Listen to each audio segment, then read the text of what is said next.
Hey guys, Andrew Davidson here, and welcome back to another As Per My Ability video.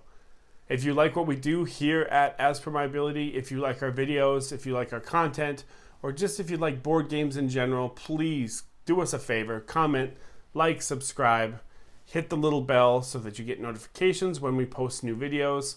I heard if you hit the bell, you get 7 years good luck, but that's just what I've heard. Also, I want to mention we have www.aspermyability.com, which is our .com website where you can get links to our videos and some of our written content that is on our blog. So, having said all of that stuff, let's move into today's video. In today's video, I'm going to be talking about a mini campaign game that is a cooperative spy game called Spy Club. Now, Spy Club, as I just said, is a cooperative game. It plays 2 to 4 players.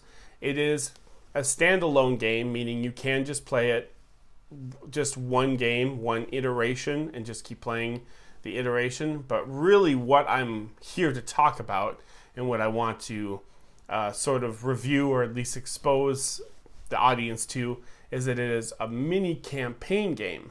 It is a 5-game campaign where all 5 of your games are going to kind of connect and carry over. You're going to be unlocking new cards to change the way that the game is played. It is basically, here, I'll show you it's kind of aimed for kids. Think kind of Scooby-Doo, sort of, but like with kids, neighborhood kids trying to solve a neighborhood crime, like who stole from all the ice cream out of the ice cream truck, or something when Mr. Wilson left it unlocked to go to the bathroom. Just stuff like that. But as an individual game, highly recommend it. As a campaign game, or as a mini campaign game, let's talk about it. Let me show you. Now, Spy Club is a really easy game to play, but even having said that, I'm going to just kind of touch on a little bit of the aspects of how to play, and I'm not going to go into all the different nuances of the gameplay. And please keep in mind, this is a campaign game, and so every game that you play, what I am telling you right now will change. And so keep that in mind. But I'm just going to show you how to play just the basic game without any modifications to how the game works. So it's a cooperative game. The object of the game is for the players to solve all of these are called aspects, and they're all just correlated with colors. The motive, the suspect, the location, the crime, the object. Once you get all 5 of those, then you have won the game. In order to solve a particular aspect, like let's say motive, you need to play 5 red cards to these spots here, located here. 1, 2, 3, 4, 5. At that point, you have 5 red cards. You have now solved the red motive. Now you got to move on to the others. And you can do them in any order that you want, but you have to have 5 of them out here. Depending on certain symbols that will come out on these cards, which I'll talk about in a minute, you will select one card to be your aspect for your major crime. So this would be like, let's say it's this triangle. So we would say, ooh, our master crime had something to do with fame. So you would set this card aside, and the rest of these cards would be discarded. And then you got to start working on whatever else, green, purple. That's how you win the game once you get all 5 of them solved. You can lose the game 3 different ways. One is if you run out of cards in the deck. Here are the cards. There are some neutral cards that are basically just dead cards that don't do anything. A lot of the cards, not all the cards are double-sided, so you have no clue what colors are on what sides. And that's one of the things about the game is when you draw cards, you have to spend your actions to be able to flip the card to see what you get. But if you run out of all these cards, then the game is over if you run out of the deck. So this is kind of a timer to the game. Another way in which you can lose is if you have this little token here, move all the way up and it gets advanced all the way to the escape. That's another way for the game to be over. The third way in which people can lose is at the end of everyone's turn, you are going to flip over a card that shows the suspect movement. And so you will line it up, something like that. So the suspect here will move 3 spots. And there's a token for the suspect. And they will move between the players, 1, 2, 3, depending on how many cards you have in your hand. It could stay with the same player. It could move to the other player. Whatever card color it lands on, like let's say, for example, it lands on a red card in my hand, then we trigger the red ability, or not ability, it's an event. They're all bad. They all basically work against you. Like, for example, blue for us was really taxing because it gets rid of cards from the deck, which I already talked about. You know, if you peel off 2 cards off the top and discard them, well, okay, that's fine. But if you hit that blue spot like 6 times in a game, you know, you're really going to be running out of time. And so after everyone's turn, you're going to be flipping over one of these cards and kind of matching it up. Oops. And moving the suspect based on the number. This is also a timer. When this deck runs out, you will lose the game. You've taken too much time to solve the crime. So that's pretty much how just the bare minimum game works. You are working to try to solve all 5 of these colors by getting these, you know, cooperatively played out.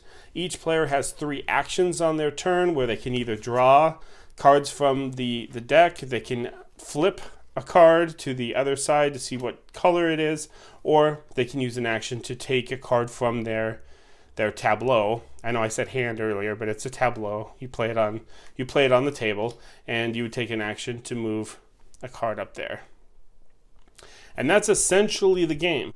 As you play the campaign, it will drastically modify how these cards can get played, what colors you have to do, like if you have to do them in order. Sometimes it will add more events, meaning it'll trigger more things to do, basically more bad stuff that will happen. I don't want to give away too much, but the game will change. It does ramp up because, as I've explained it right now, it looks pretty kind of easy. You just got to play 5 reds, and hey, we've solved red. Well, the game will change, and things will become much more difficult.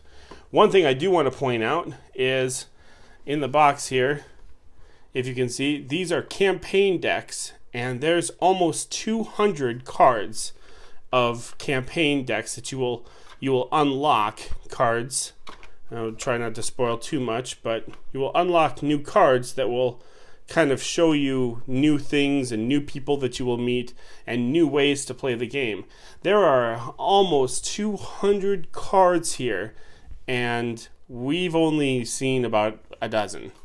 So having said that, that is awesome for the replayability factor in just playing campaign over and over and over again and picking different things. Like maybe next time we won't unlock, what did I use? Fame? Maybe we won't use fame to unlock a number. Maybe we'll pick this one. And it was a dare. The motive was a dare. And at the end of all 5 games, you will have a permanent one for all 5 in which you will create a story, which I'll talk about in the next section. So let's get to my thoughts about Spy Club. So there's a little bit of information about Spy Club. Now, Shanine, who is an As Per My Ability member, and myself, we played through our campaign. It's the mini campaign. We played through all 5 games, and we finished it. And so here's my final thoughts on the campaign aspect. First of all, as an individual game, just because you can set this game up and just play just a one-off, it's okay. It's good. It's good for kids. It's recommended for ages 10 and up. It's got cartoony artwork, as you've already seen. It's good. As a campaign game, as a 5-game campaign game, wow, this game is pretty phenomenal. And I don't mean phenomenal in, like, I don't want to get you super over hyped for this. This is not an overhype kind of game, but I had fun playing this. The game is super simplistic, which is why when we were playing the first couple of games, I was like, my thoughts on this game is they are not going to be that great.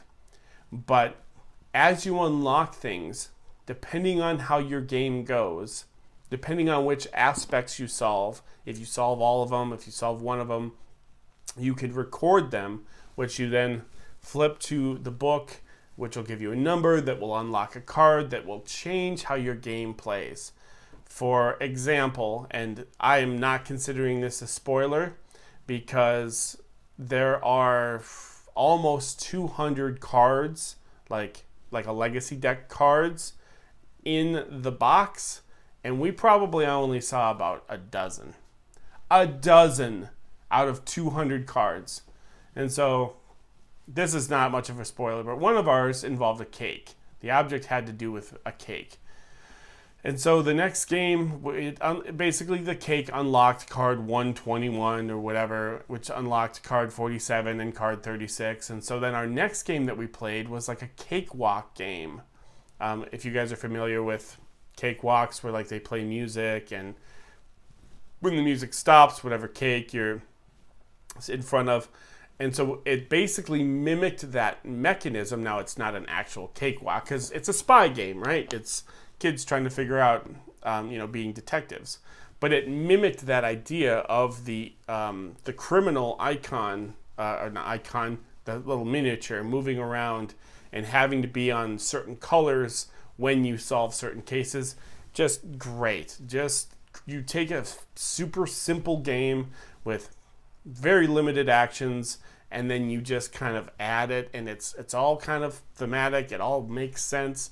There are so many other cards that I happened to accidentally kind of glance at as I was putting cards away and stuff. There's about 200 cards. We saw about 12 of them, I'm guessing. This game has such a replayability factor. I can't wait.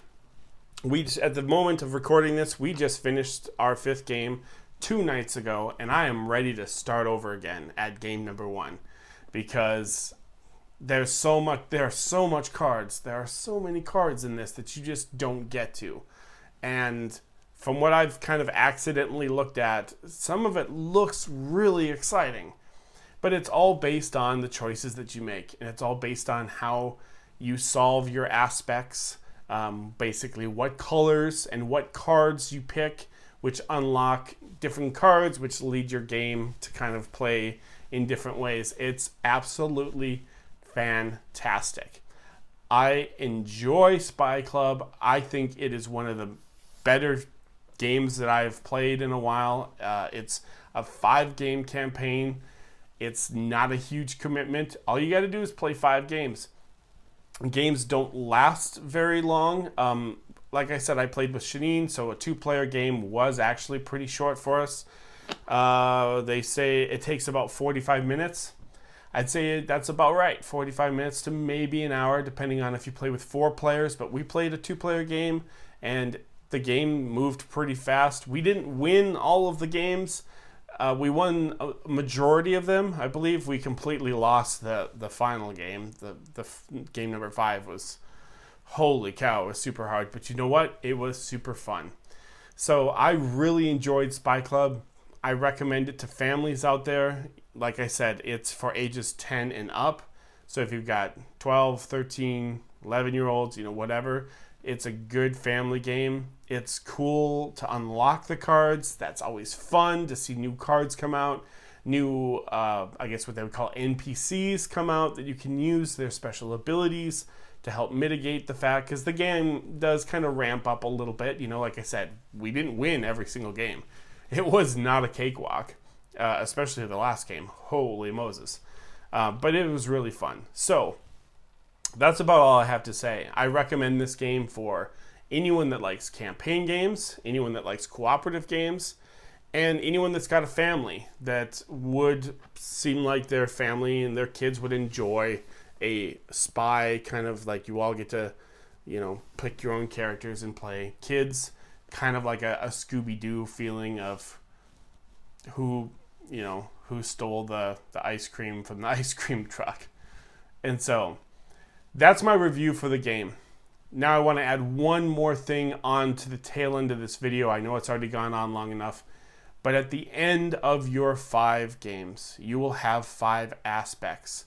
You'll have like a location, a suspect, a motive, an object. You'll have 5 things.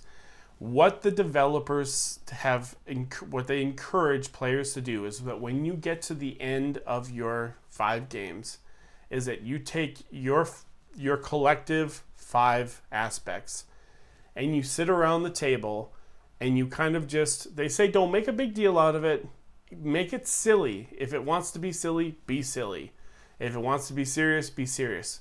Don't spend half an hour, but they say take at least 5 to 10 minutes and sit around the table and tell the story of the master crime using all of the elements that you have collected over the course of 5 games. Kind of like a Mad Libs sort of thing, I guess. And that is cool. As someone who's studied narratology, as someone who's really into the way that narratives are formed, the way that narratives come together, having some designer in their game kind of say, hey, here are your 5 prompts. Take 10 minutes with your friends to just come up with a little story involving, like I said, a cake or whatever suspect, like the mailman or something, or maybe the motive, and just make it silly and put together a story that you guys can share together. I am all about storytelling, telling stories to my friends, coming up with stories together, having a game give us a story that we can kind of modify or, choose your own adventure, so to speak, to use that term. That is probably one of the major reasons why I started As Per My Ability, is to talk about narrative in games, or really thematic games that kind of offer a sense of narrative. And this just hit it right on the nose at the end when I was like, hey, we get to come up with a little bit of a story. Now, having said that, that's not going to appeal to everyone. They're just going to be like, that's our 5 games, let's put it away, let's forget it. Let's not do the little 10-minute storytelling session. That's fine.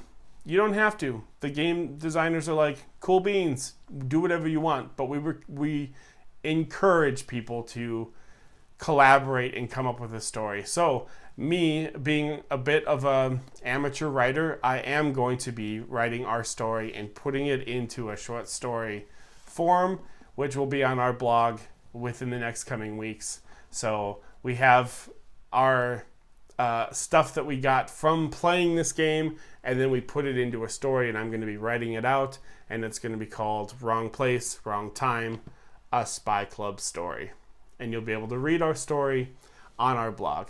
I think that is hella cool. I am so excited. This game is awesome.